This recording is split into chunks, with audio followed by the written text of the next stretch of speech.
بسم اللہ الرحمن الرحیم۔ عزیز طلبہ، آج علامہ اقبال کے نظم خطاب باجوان اسلام کا دوسرا حصہ اس کی تشریح کرنے جا رہے ہیں۔ اس نظم کے پہلے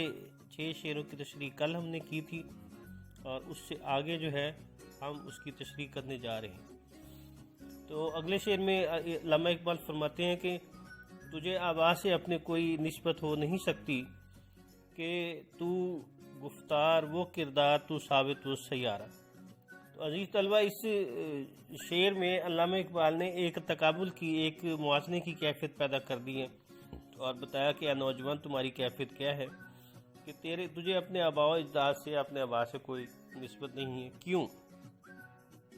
کہ وہ تو گفتار ہے وہ کردار، تو ثابت میں نے ہوتا ہے ایک جگہ ٹھہرا ہوا، اور سیارے اسی لیے سیارے کہتے ہیں کہ وہ حرکت کرتا ہے، موو کرتا ہے، تو وہ سیار تھے۔ تو عزیز طلبہ، آپ دیکھیں کہ کتنی خوبصورتی سے انہوں نے ہمیں اور ہمارے آباء کے کردار کو ہمارے سامنے رکھ کے بتا دیا ہے کہ ہمیں کمی کیا ہے اور ہمارے آباء میں خوبی کیا تھی، کہ وہ کردار ہی کردار تھے، کرتے تھے جو کہتے تھے اس کو کر کے دکھاتے تھے، اس پہ عمل کرتے تھے، اور حرکت میں برکت والا جو فلسفہ تھا وہ ان کی زندگی کا مرکزی نقطہ تھا، محور و مرکز تھا، یہ حرکت میں برکت ہے والا۔ تو وہ سیار تھے، سیارہ تھے، وہ مومنٹ، ہر لمحے بے چین بے قرار، کچھ کرنے کو ہر لمحے وہ بے چین بے قرار تھے، اور کچھ کرنے کی دھن ان کے سر میں سمائی رہتی تھی، جبکہ ہم کیا ہیں، ہم باتیں کرتے ہیں اور اس کے علاوہ ہمارے پاس عمل کی قوت مفقود ہے۔ اور اقبال نے پہلے بھی بتایا، ہم نے اس پہ بات کی تھی کہ عمل سے زندگی بنتی ہے، جنت بھی جہنم بھی، تو دونوں صورتیں جو ہیں اس میں موجود ہیں۔ لیکن ہم نے کیا کیا ہے کہ ہم نے اس عمل کو چھوڑ دیا ہے، اور اقبال نے یہی ہمیں بتا دیا کہ دیکھو، تم اپنے آباء و اجداد کی طرح ہوگے تو پھر اللہ کی رحمت میسر آئے گی، پھر ہی تمہیں وہ مقام دوبارہ کھویا ہوا مقام حاصل ہوگا جہاں تمہارے آباء و اجداد نے اس دنیا کو چھوڑا تھا۔ لیکن تم ہو کہ صرف خیالی باتیں اور اپنا کاہلی اور گھر میں بیٹھے ہوئے۔ بار بار اقبال نے یہ کہا کہ نہیں اقبال، نا امید اپنی کشتے ویراں سے، ذرا نم ہو تو یہ مٹی بڑی زرخیز ہے۔ تو وہ جگا رہے ہیں نوجوان، آپ کو بچوں، آپ کو بتایا جا رہا ہے کہ بھئی تم میں بہت صلاحیتیں ہیں، لیکن اپنے آباء و اجداد کی طرح کچھ اپنے اندر کردار کی قوت تو پیدا کرو، عمل کی قوت تو پیدا کرو، پھر ہی کچھ ہونے والا ہے۔ اور اس موازنے کو مزید آگے بڑھاتے ہوئے اگلے شعر میں کہتے ہیں کہ گنوا دی ہم نے جو اسلاف سے میراث پائی تھی، ثریا سے زمین پر آسمان نے ہم کو دے مارا۔ تو آپ کو جانتے ہیں کہ میراث اسلام کا وہ اصول ہے جس میں گھر کا بڑا والد اگر فوت ہو جائے تو پیچھے جو ترکہ چھوڑتا ہے وہ اس کی میراث ہوتی ہے، وراثت ہوتی ہے۔ اسی طرح کوئی قوم اپنے پیچھے جو کچھ چھوڑ کے جاتی ہے وہ اس کی میراث ہوتی ہے۔ تو ہماری اسلاف نے جو میراث چھوڑی تھی وہ عمل کی میراث تھی اور کردار کی میراث تھی، اور قوت عمل جو ہے وہ ہمیں فراہم کی تھی، لیکن ہم نے کیا کیا کہ اس عمل کو چھوڑ دیا، اس میراث کو کھو دیا، اور تحقیق کرنی بند کر دی، ریسرچ کرنی بند کر دی، عمل کرنا بند کر دیا۔ نتیجہ یہ ہوا کہ ثریا ستارے کا نام، زہرہ کا نام، تو آسمان نے پھر کیا کیا، ہمیں زمین سے نیچے گرا دیا، یعنی ہم آسمان کی بلندیوں سے زمین کی پستی میں آ گرے۔ اب ہم ہاتھ پھیلا کے مانگتے ہیں، دوسروں کے آگے گڑ گڑاتے ہیں، اور ہماری ہیلپ کرنے والا، مدد کرنے والا کوئی نہیں ہے۔ اغیار ہمیں دھتکارتے ہیں اور ہم سے وہ سارا کام کرواتے ہیں جو کہ ہمارے کردار کے منافی تھا۔ اچھا، اس شعر کو ذرا آج موجودہ دور میں بھی اگر آپ کو دیکھیں تو آج بھی تمام دنیا میں جو مسلمان ممالک ہیں 55-56 کے قریب ہیں، تو وہ سارے کے سارے، حالانکہ اللہ تعالیٰ نے انہیں بے شمار قدرتی وسائل فراہم کیے ہیں اور دنیا کی اچھی خاصی دولت کے وہ مالک ہیں، تیل ان کے پاس ہے، تانبا ان کے پاس ہے، سونا ان کے پاس ہے، گیس ان کے پاس ہے، اور بے شمار معدنیات ان کے پاس ہیں، لیکن وہ ابھی بھی دوسروں کے آگے ہاتھ پھیلا رہے ہیں۔ وہ امریکہ کے غلام ہیں، وہ IMF کے غلام ہیں، وہ ورلڈ بینک کے غلام ہیں، اور یہ ممالک ان کی معیشت کا رخ متعین کرتے ہیں۔ اور پاکستان کے حالات بھی آپ دیکھیں کہ ہر سال جب ہماری گورنمنٹ کوئی بھی ہو بجٹ پیش کرتی ہے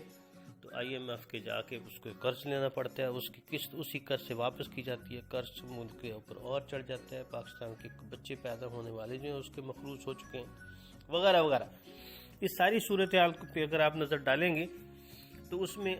جو بنیادی چیز نظر آئے گی وہ عمل ہے کہ ہم نے عمل، سوچ وچار، غور و فکر، تدبر ہوا، تفکر چھوڑ دیا، نتیجہ یہ کہ پریشانی نے ہمارا دامن پکڑ لیا ہے۔ حکومت کا تو کیا رونا کہ وہ ایک عارضی شے تھی، نہیں دنیا کے آئین مسلم سے کوئی چارہ، تو دنیا کے آئین مسلم جو ہے اس سے کوئی چارہ نہیں، اور آئین مسلم جو ہے وہ یہی ہے کہ وہ قوم جو عمل نہیں کرتی، خدا ہے نا اقبال کا، خدا نے آج تک اس قوم کی حالت نہیں بدلی، نہ ہو جس کو خیال خود اپنی حالت کے بدلنے کا۔ یہ وہ آئین مسلم ہے، یہ وہ آئین ہے جو اس سے روگردانی کرے گا مٹ جائے گا، ختم ہو جائے گا۔ تو حکومت تو مسلمانوں سے چلے گی، حکومت کا کوئی ڈر نہیں تھا کیونکہ خطے کے اوپر کچھ دیر کے لیے حکومت کرتا ہے، لیکن دنیا کی جو جہانداری تھی، دنیا کو ایک سمت میں ڈالنا تھا، دنیا کو ایک مقام پہ لے کے جانا تھا، اور دین اسلام کی سربلندی کے ناطے دنیا کو یہ باور کرانا تھا کہ یہ وہ وحی ہے، یہ وہ پیغام الہی ہے جس کے زور پہ ہم مسلمان ہی نہیں بلکہ پوری دنیا ایک خوشگوار اور خوشحال زندگی گزار سکتی ہے۔ اور آپ دیکھیں کہ ہمارے خلفائے راشدین کے بہت سارے اصول جو ہیں یہ یورپ نے اپنائے ہیں اور اس پہ کامیاب ہوئے ہیں۔ ڈاک کا نظام، سکوں کا نظام، ویلفیئر کا نظام، شہروں کو ایک خاص انداز میں بسانے کا، صوبے بنانے کا جس سے پرگنہ کہتے ہیں نظام، بے شمار معاشرتی اصلاحات ہیں اسلامی ممالک کی تہذیب و تمدن کو دینے کی، لیکن ہم نے کیا کیا ہے کہ ہم اسے فراموش کیے بیٹھے ہیں اور یورپ کو ترقی یافتہ سمجھتے اسی کی کاپی کرنے کی کوشش کرتے ہیں۔ نتیجہ یہ کہ ذلیل رسوا ہے۔ مگر وہ علم کے موتی کتابیں اپنے آبا کی جو دیکھیں ان کو یورپ میں تو دل ہوتا ہے سی پارا، تو میں نے ان کو دیکھا، وہ کتابیں اپنے با اجداد کی، اور علم کے قیمتی موتی، علم کا قیمتی خزانہ برٹش لائبریری میں پڑا ہے یا دوسری جگہوں پہ پڑا ہے۔ نتیجہ یہ ہے کہ وہ ساری کی ساری کیفیت جو ہے میرے دل پہ بڑی گراں گزری ہے کہ یہ تو ہمارے بزرگوں کے کمالات تھے اور ہم نے اس کو فراموش کیا۔ یورپ والے پڑھ رہے ہیں اور پڑھ کے اس کو پھر اور انہوں نے مزید ترقی کی اور کرتے چلے جا رہے ہیں، تو یہ کیا ہو گیا ہماری قوم کو، کدھر چلے گئے ہیں؟ ٹھیک ہے نا، تو یہ کیفیت پھر افسوس اور دکھ اور تقابل کی کیفیت اس شعر میں بھی موجود ہے، تو یہ کتنے افسوس کی بات ہے۔ اور اسی افسوس کو پھر انہوں نے ایک تضمین کرتے ہوئے جو غنی کشمیری کا شعر ہے اس کو انہوں نے کہہ دیا کہ غنی روزشیا پیرے کنا رات ماشا کن کہ نور دیدہ عش روشن کند چشم زندی خارا زلیخارا۔ ٹھیک ہے جی، اے غنی، اے اپنے آپ کا انہوں نے لقب استعمال کیا ہے، تخلص، کہ پیرے کنان کی بد نصیبی تو دیکھو کہ اس کی آنکھوں کا نور جو ہے زلیخا کا نور بن گیا ہے۔ اب پیر کنان کون ہے؟ پیر بزرگ کو کہتے ہیں، کنان کہتے ہیں شہر کا نام ہے، توجہ یعقوب علیہ السلام مراد ہے، استعارہ ہے یہ ان کے لیے پیر کنان جو ہے۔ تو کہتے ہیں کہ اے اپنے آپ مخاطب کرتے ہیں اپنے آپ کو کہ اے غنی، اس سے بڑا روزے سے کیا ہوگا، اس سے بڑا بد نصیبی کا دن کیا ہوگا پیر کنان کے لیے، یعقوب علیہ السلام کے لیے، کہ اس کی آنکھوں کا نور دیدہ عش، نور اس کی آنکھوں کا نور جو ہے روشن کنت چشم زلیخارا، روشن کر رہا ہے زلیخا کی آنکھوں، تو زلیخا کی آنکھوں کا نور بن گیا، یعنی اپنا بیٹا جو ہے،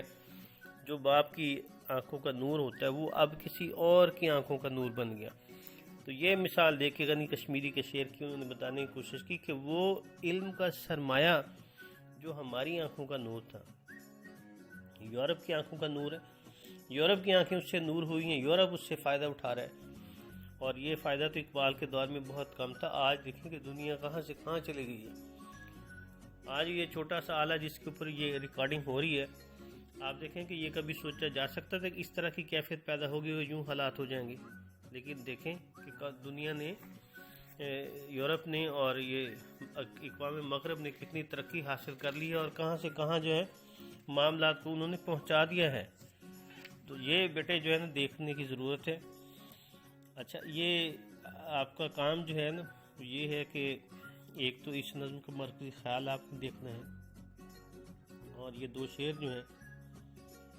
ایکسرسائز کے کوسچن نمبر 3 جو ہے اور کوسچن نمبر 2 جو ہے، یہ آپ کے کام، ان کو آپ نے کرنا ہے، واٹس ایپ پہ مجھے چیک کروانا ہے۔ کوئی پرابلم ہو تو آن لائن میں موجود ہوں، مجھ سے رابطہ کریں۔ اللہ آپ کا حامی ناصر، اپنا خیال رکھیں، احتیاط برتیں، ٹھیک ہے؟ اور السلام، اللہ حافظ۔